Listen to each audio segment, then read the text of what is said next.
All right, hello, it's KD7QOW again.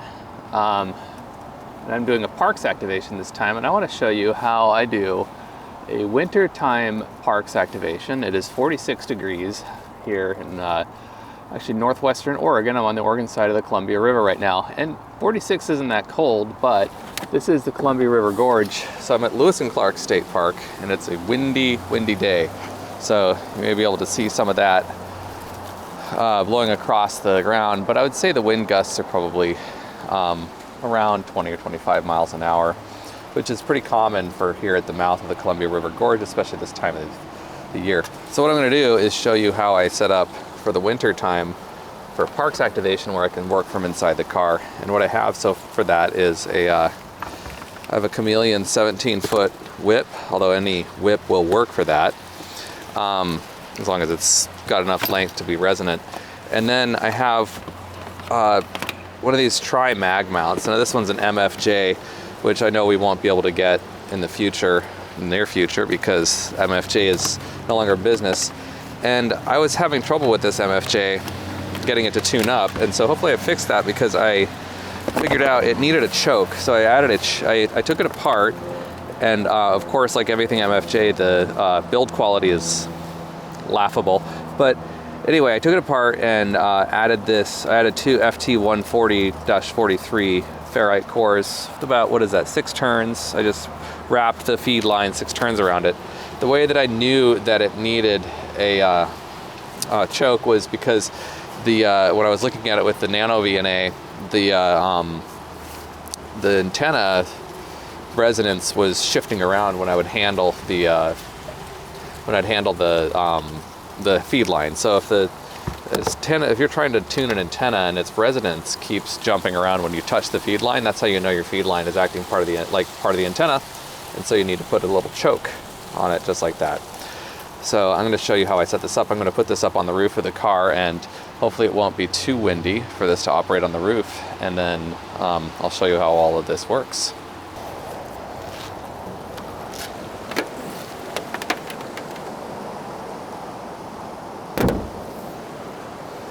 So one of the things that I do to keep the roof from getting scratched up is 3M makes a product called Clear Bra. And it's kind of hard to see that, but it's a clear plastic. I think it's like a 3mm clear plastic with an adhesive on it. And I use that to keep from scratching the roof when I put the tri-mag mount on it. Oh, there's a park ranger right there watching me do this. So hopefully he's entertained. Okay, so for the radio setup, while I wait and see if that antenna is gonna blow down on me, so I keep everything in a Apache case, probably like everybody else, because they're cheap and they're available at Harbor Freight. I've got my logbook right here. Nano VNA, I always carry a Nano VNA now, just to make sure that I've got resonance. I have a paddle that I'm going to try out for the first time today. This is a paddles that I made with micro switches instead of contacts, so we'll see how that works, how it feels, if I like it. I use this 12 ampere-hour battery that's from Lifetime. I bought it back when it was called Ampere Time. Anyway, they're good batteries. I've had great luck with them, and they cost a fraction of the American companies that just slap their name on batteries. Oh, it looks like this is my soda logbook. Huh. I went all the way back to the house for that, and there was a logbook already sitting in my case here. So that's good. All right, so then there's, I always carry these with me. This is a end-fed half-wave that has a compensating coil in it, kind of based on a K6 ARK's design. So it'll do 40 through 10. I can't get it to tune up on 30, but whatever. FT-891 that I made a cover for the face plate, so that this is a thing I designed in I couldn't find anything for this, so I designed this and then 3D printed it. It's available on my Thingiverse channel, or I have it up on Thingiverse. Anyway, this just goes over the front so that I can toss this thing in a bag or in a box or something. I don't have to be super careful with it. But there's my FT-891 with the power pole mod on the back, and various cables. And then This is an ATU-100 that I 3D printed my own case for, because the ones you purchase have a battery, and I don't see why a tuner needs a battery, really, because I'm always running. I've got a battery, so I have a short power pole extension, and then I've got a power pole pass through on the back there, so that I don't have one more battery to make sure it's charged or not charged. Extra choke here for anything I might need it for. Like I said, always choke your vertical antenna on the roof. And then I have an HT, and I've got my mobile linked in case. Sometimes I've ended up at parks where I don't have good cell service, so it's nice to have the mobile linked so I can spot over APRS. Okay, I'm gonna take this all to the front of the car. And then of course I also have a fiberglass mast here in case I want to set up at a picnic table. Now, if it wasn't 46 degrees, I would actually set up at a picnic table, because believe it or not, the mast with the inverted V that I set up that I use does better in the wind than even this does, because it's intrinsically guyed. The antenna wires act like guy lines. But what I'm gonna do is operate from inside the car. Usually the passenger seat is the most comfortable because the steering wheel is in the way when you do the driver's seat. So let's go ahead and take a look at how that works. Okay, I'll just kind of show you what I do to set up here. So in this case, it's not summer, so I think I can get away with putting the 891 up on the dashboard. I wouldn't do this if it was hot outside, but it's not. Like, I'm holding the case of the radio and it's cold. So the only thing I always try to make sure of when I've got it up on the dashboard is that I don't have it tilted so that the bail can collapse under the radio sometimes if it's tilted too far forward, but this will work. Perfect. That makes it a nice, comfortable operating position. And then grab the battery, which I gave myself a nice, generous power lead on. My tuner. You'll always need a tuner if you're running you're just always going to need a tuner for a whip on your roof. Like, you just cannot depend on that. I mean, you can go out and tune it, but it just makes life easier if you don't have to do that. So, go up here. There's a tuner output. Plug in my power pole extension.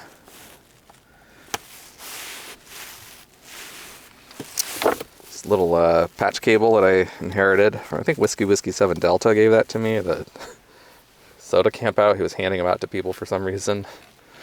I'm not sure what he was doing, but hey. Okay.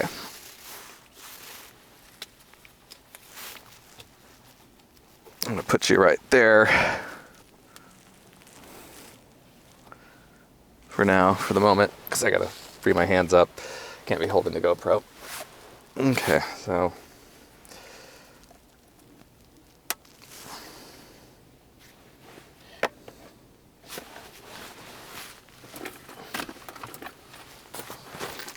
I made my tuner with BNCs.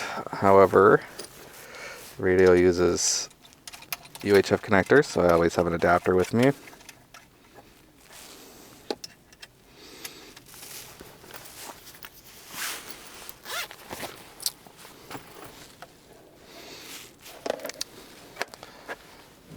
Power it up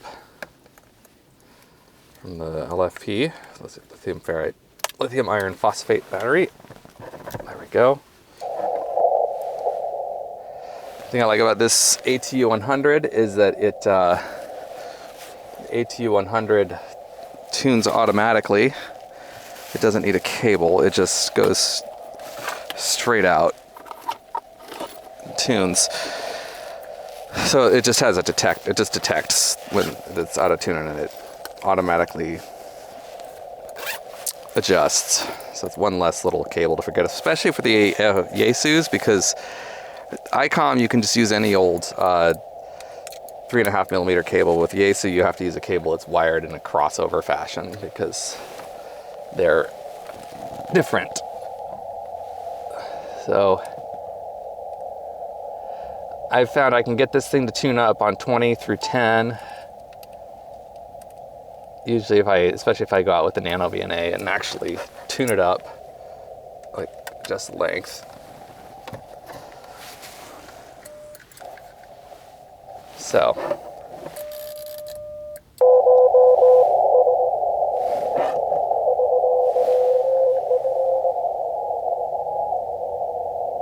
Okay.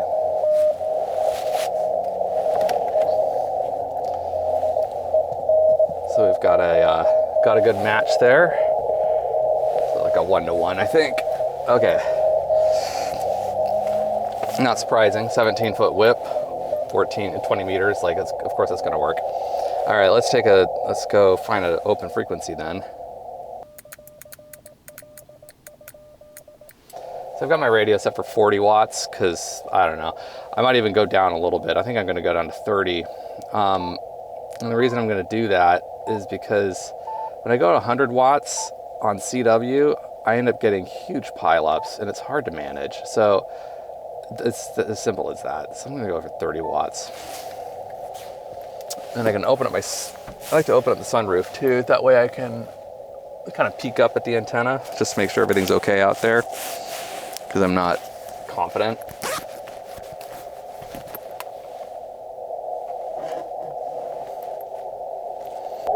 One of the things I always make sure I do is actually write the actual park number up there in my logbook in case anybody asks when I'm activating. It doesn't happen as much at CW. People don't usually ask you that question. They're smarter than that, but you know, it could happen. It's noon 38, which I always check ham clock. 2038 when I'm starting. 58, US 9978. What's the date today? December 1st.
Okay, so what I did there is I got out and I just pulled the antenna down a couple of sections to get it to 15. I couldn't quite get it to tune on, the tuner can't quite make it match 15 without actually making it resonant. There you go, 1.2 SWR, not bad.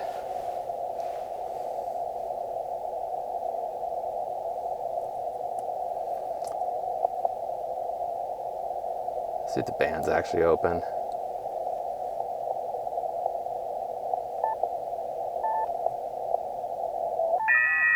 Yep, it's open.